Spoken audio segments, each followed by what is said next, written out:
High everyone, आज चाहिँ मेरो भान्सामा बनेको छ मिठो साग।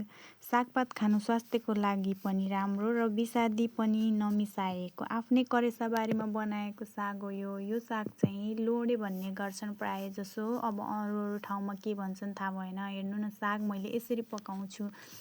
हजुरहरूले चाहिँ कसरी पकाउनुहुन्छ? यो चाहिँ मैले आज ग्रेभी टाइपको साग पकाउँदैछु र यसमा टमाटरहरू सबै हालेर मिठो हुन्छ। बाक्लो बाक्लो बनाउनको लागि मैले चामलको पिठोलाई थोरै पानी पनि एड गरेर घोलेर यसमा एड गरेकी छु, किनकि चामलको पिठो हालिसकेपछि ग्रेभी तरकारीलाई चाहिँ एकदमै राम्रो हुन्छ, ग्रेभी राम्रो बन्छ। त्यही भएर मैले चामलको पिठो पनि यसमा एड गरेकी हुँ।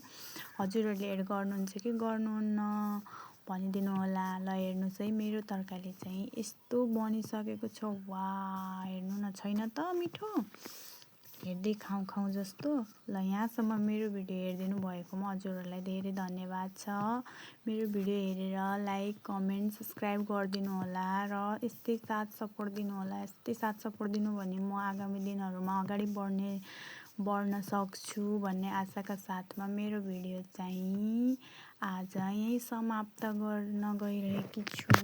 हस्त, धन्यवाद।